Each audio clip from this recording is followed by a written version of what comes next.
Hi, students. We're nearing the end of our semester, and I want to talk today or give reminders today, I guess, about things that are coming up here at the end of the semester. This week, we have the confirmation bias project, and I'll talk about that. And then next week, I'll give a short lecture on, doing your written assignment that's going to be due during finals week. Okay. And so we have very little time left in the course. And I've really enjoyed your work in the course.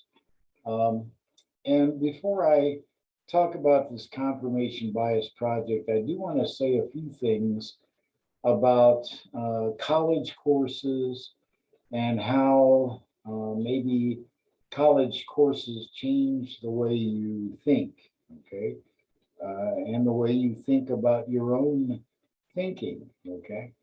At the beginning of this course, I talked a little bit about how other cultures and our culture sometimes don't think the same way about people's mental processes and behaviors. Okay, we have different kinds of perspectives that we bring to the table, and of course, our own reality kind of influences the way we see problems in the world. But I hope that you've learned over this course that not only do we want to come from our own perspective and our own opinions about things, but we also want to take into account how other people in our own culture or in other cultures have differing perspectives on the same problem. Okay. You might think about, the war that occurred in Ukraine, for example. Okay. Now, Americans have a view of that, okay, but not all Americans have the same view on that, okay. And then you might think about Russia and neighboring countries and their perspectives about this war, okay. And so there are many different kinds of perspectives going on about what people think about the same problem. Okay. And that's kind of what I wanted to instill in you in this course is that we all have differing perceptions and sometimes our own perception colors or influences what we see going on in the world. Okay. But a person whose thinking has grown, okay, over the course of just this course, right, understands that there are many, many perspectives to take into account whenever we sit down and discuss a problem, okay, a political problem or other problem that is based in human behavior and mental processes, right? And so I hope that you've been thinking about your own thinking, okay, as we've gone through this course. And, all of your college courses involve you not only thinking from your own perspective, but thinking from other people's perspectives as well, okay? So I hope that this course has at least taught you to think about your own thinking and sometimes challenge your own thinking, right? Because we're not always right, are we? And we're not always wrong. But the project this week, interestingly enough, kind of brings all of this together where you're going to think about how humans have biases and how you or me have biases too, and what we can do to think about changing those biases. Okay. All right. So let's get right into this project. I'll pull it up right now. Let's see. Confirmation bias project. Okay. So this is going to be due at the end of this week. All right. Now, first, you need to understand, and it's not going to come from the book. You're going to understand what confirmation bias is. Okay, so there's a journal article link that I've shared with you. And you click on that, and you want to look up the definition of what confirmation bias is. Okay, and then you want to summarize that. Okay, don't quote directly from the journal article, but summarize in your own words what confirmation bias is. Okay. All right, now if you flip on through this journal article, you're going to see a section called discussion near the end. Okay. And in that section, the authors reason that confirmation bias is strong when people read attitude consistent messages. Okay. In other words, those messages that are consistent with what you believe. Okay. And also, affect or your mood or emotion, we've discussed this before, also has something to do with this. Okay.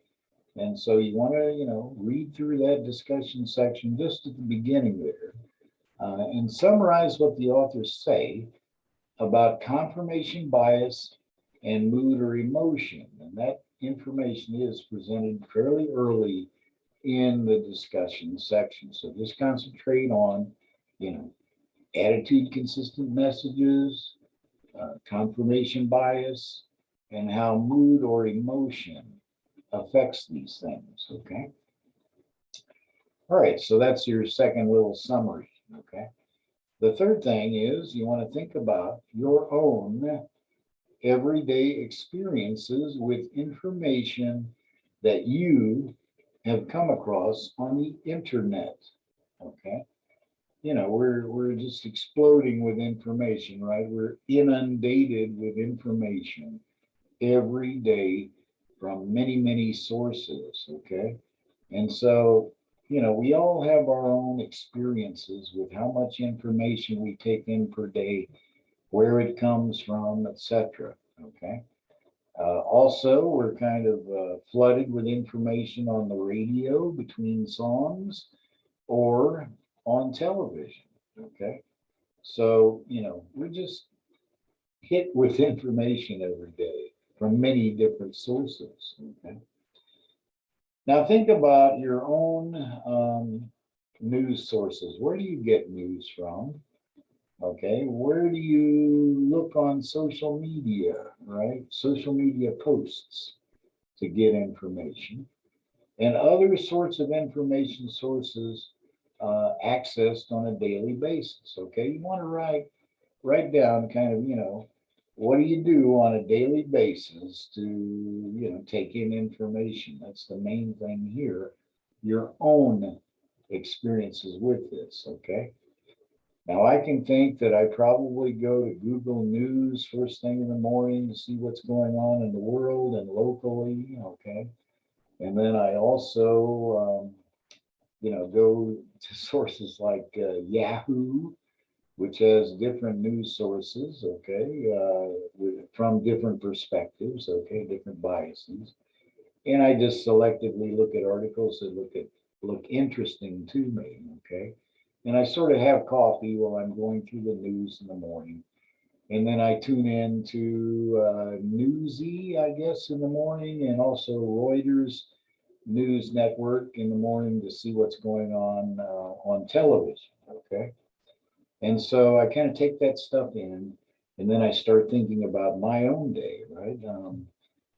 I don't look at Facebook too much on a daily basis, but maybe a weekly basis, and I see what my friends are doing, right? Maybe on a weekend, I'll look at that. Okay. But on a daily basis, I sort of gather my information from the news sources that I look at in the morning. Okay, so that's kind of my what do you call it, modus operandi or operandi? I don't know. That's a police term, I guess, right? My MO, anyway. Okay. So, I would write something like that down in a paragraph, okay? And I would summarize my own everyday experiences with, looking at information, okay? Now, after this summary, what I want you to do is talk about the kinds of moods and emotions that you experience as you interact with this daily dose of information. Okay, sometimes, when I'm, looking at news articles on the internet or on television, I have some kind of emotional reaction to those things. Okay. Sometimes I get angry, sometimes I get really sad, and sometimes I get happy. Okay, it depends on the information that I'm viewing or looking at in from the internet. Okay, so you want to summarize that in a paragraph, maybe some recent reactions, emotional reactions you've had to some news or other sources. Okay. And if you get your information primarily from social media, then you want to, include that stuff too. What kind of emotional reaction did you have to those posts? And think about the posts that you've seen recently, okay? And just summarize that in a paragraph, okay? And then you're going to have a conclusion paragraph. You're going to tie all this information together and talk about what you perceive as your own confirmation biases and how those might impact why the world is so polarized. Okay, you have your view and you seek out information that supports that view, and then you discount any other information because it doesn't agree with what you believe, right? And then other people from other perspectives take in their own information, right? And then they discount information that they don't believe in applies to their own thinking. Okay. And then I just want you to talk about, how does this contribute to why the world is so polarized politically and socially today?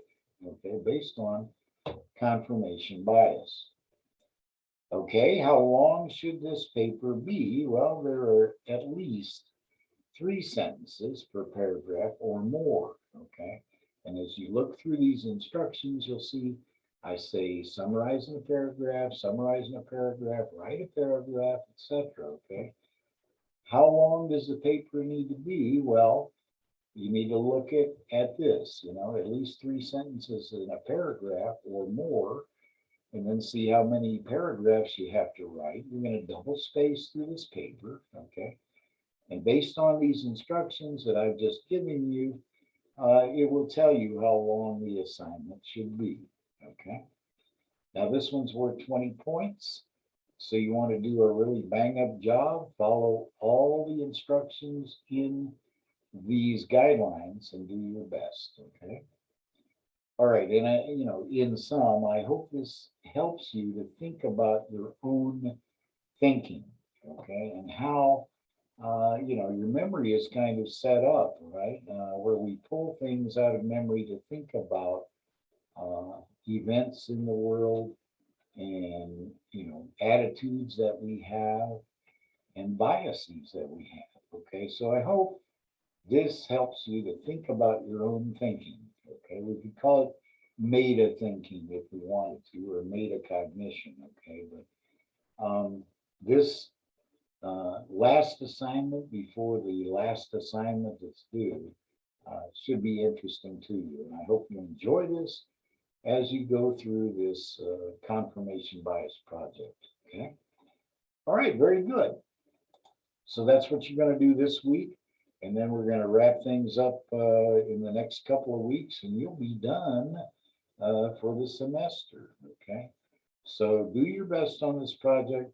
You can catch up, right, with older work that you missed if you're missing anything. Okay. And go ahead and do that work and turn it in before the deadline that's shown on the tentative course schedule. Okay. All right. And I won't take off points if you're late. So just try to get stuff in before that deadline is shown in tentative course schedule, okay? All right, have a good week, and I'll see you next week for some closing thoughts about the course, and take care of yourselves, okay? All right, see you later. Bye-bye.